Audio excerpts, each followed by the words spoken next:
dari jalan-jalan yang haram, bahwa orang banyak harta, biasanya dia akan sombong, dan lain sebagainya. Karena kita mendapati bahwa ada banyak orang-orang yang mulia, namun ia juga kaya.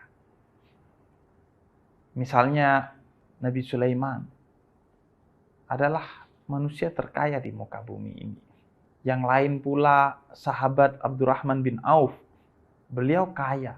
Dan juga dari kalangan wanita mulia Sayyidah Khadijah yang juga kaya. Justru dari harta mereka menjadi mulia salah satunya. Karena harta yang mereka dapatkan dari sumber yang halal ditujukan untuk tujuan yang halal juga. Dan dikelola dengan cara-cara yang halal juga. Rezeki namun tidak selalu dalam bentuk materi atau harta. Rezeki bisa jadi berbentuk sesuatu yang sifatnya imateri. Contohnya, kata Nabi, rezeki teragung itu justru yang bersifat imateri, yaitu iman dan Islam. Itu adalah rezeki yang terbesar yang dimiliki oleh kita. Tidak semua orang mendapatkan iman dan Islam. Hanya orang-orang yang beruntung saja yang mendapatkan nikmat iman dan nikmat Islam. Kemudian rezeki yang juga lebih mulia dari harta, kata Nabi, adalah kesehatan.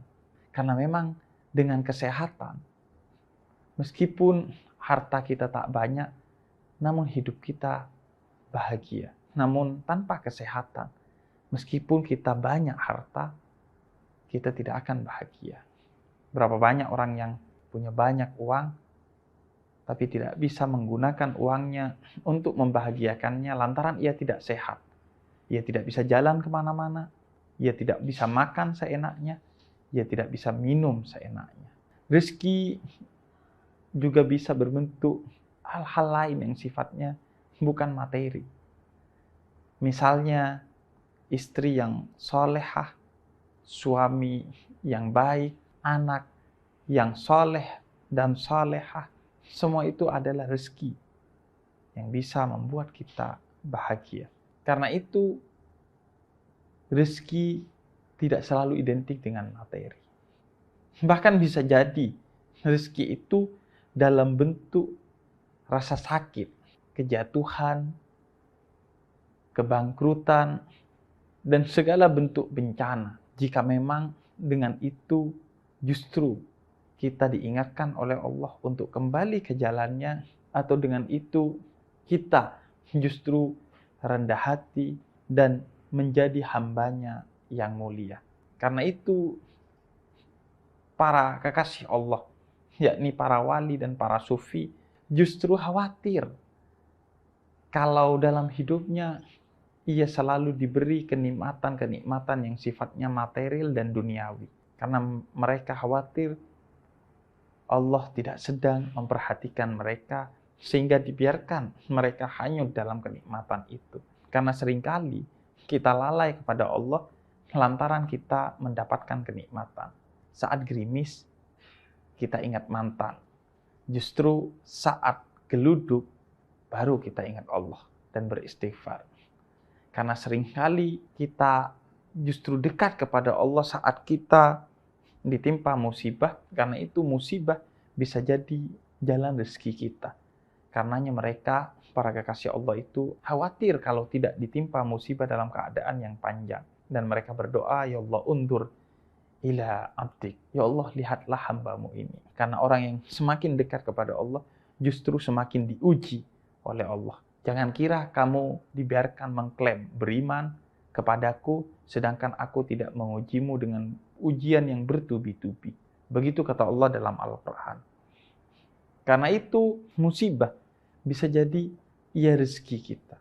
Jika itu adalah bentuk teguran dari Allah yang menyebabkan kita insaf, dan jika itu yang menyebabkan kita semakin dekat kepada Allah. Sebagaimana musibah yang menimpa semua nabi. Di antara yang paling tersohor adalah Nabi Ayub dengan beragam musibahnya yang justru menyebabkan Nabi Ayub mendapatkan kemuliaan karena musibah justru menjadi jalannya untuk selalu dekat kepada Allah. Karena itu, kata Imam Az-Zurnuji, jangan kamu anggap bahwa seretnya rezekimu itu karena sesuatu di luar dirimu, melainkan sesuatu itu karena tingkah lakumu sendiri. Sedangkan Allah itu maha memberi rezeki kepada siapapun. Jika mereka yang ingkar kepada Allah, mereka yang kafir, ateis, agnostik, atau apapun namanya, tetap Allah beri rezeki, apalagi kita yang beriman kepada Allah. Sehingga jika ada seretnya rezeki, bisa jadi yang pertama adalah karena kegagalan kita memahami rezeki. Kita anggap rezeki itu hanya materi, sehingga limpahan kesehatan, limpahan iman, limpahan Islam, limpahan kebahagiaan, imateri yang Allah berikan kepada kita, kita tidak hitung itu sebagai rezeki. Padahal itu satu rezeki. Dan justru bisa jadi materi yang menyebabkan rezeki itu hilang. Seperti seorang petani yang begitu bahagia menjalani kegiatannya sebagai petani setiap hari dengan segala kebutuhan materi yang tercukupi hanya sekedar pas-pasan, kemudian hilang begitu saja kebahagiaan itu saat seorang raja memberikan hadiah kepada petani itu dengan berkata, ini hadiah 100 dirham. Padahal isinya hanya 99 dirham, dan ketika ia hitung 99 dirham, dia kemudian bingung, yang 1 dirham kemana? Dan itu justru yang menyebabkan ia tidak bahagia. Padahal sebelumnya ketika dia tidak memiliki 99 dirham, dia bahagia. Tapi ketika diberi 99 dirham, dia hilang kebahagiaannya karena berpikir kemana 1 dirham yang hilang. Karena itu, salah satu pintu masuknya rezeki, kata Allah di dalam Al-Quran itu adalah rasa syukur. Sebagaimana Allah katakan dalam surat Ibrahim ayat ke-7. Pintu rezeki yang lain, kata Allah dalam surat An-Najm ayat 39, adalah hasil usaha kita. Bisa jadi rezeki tidak datang kepada kita dan terasa serat karena usaha yang kita lakukan belum maksimal. Pintu rezeki yang lain, kata Allah dalam surat Al-Isra ayat 31, adalah anak kita. Maka lahirnya anak itu adalah sumber rezeki yang lain. Karena setiap anak telah ditetapkan oleh Allah rezekinya. Sumber yang lain dalam surat Al-Baqarah ayat 245 adalah sedekah. Karena dengan bersedekah, artinya kita telah berkata kepada Allah bahwa jadikan kami sebagai perantara untukmu menurunkan rezeki kepada orang-orang yang ada di sekitarku. Karena itu sedekah, dia adalah sumber rezeki. Dan siapa yang rajin bersedekah, berarti dia rajin menjadi mitra Allah untuk membagikan rezeki kepada orang lain, sehingga Allah pasti cukupi rezekinya. Dan siapa yang bersedekah, dia dicintai oleh orang di sekitarnya, sehingga orang yang ada di sekitarnya selalu membantu dia ketika dia sedang kesusahan. Dalam surat An-Nur ayat 32, pintu rezeki yang kelima adalah menikah. Karena dengan menikah artinya dua orang dengan dua rezeki yang berbeda disatukan.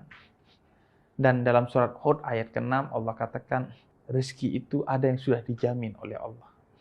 Mau usaha ataupun tidak usaha, rezeki itu ada.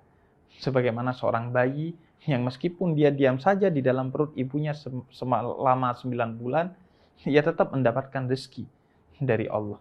Dan ini juga sekaligus motivasi bagi kita, bahwa jika saat menjadi bayi di dalam perut ibumu saja Allah menjamin rezekimu, apalagi saat engkau berada di luar perut ibumu, kamu bisa berusaha semaksimal mungkin, maka jangan khawatir dengan rezekimu. Dan yang ketujuh, kata Allah, sumber rezeki adalah istighfar. Sebagaimana Allah katakan dalam surat Nuh ayat 10-12. Karena dengan istighfar kita memohon ampun kepada Allah, dan ampunan itu kemudian menjadi pintu terbukanya rezeki. Karena seorang yang mendekatkan diri kepada Allah,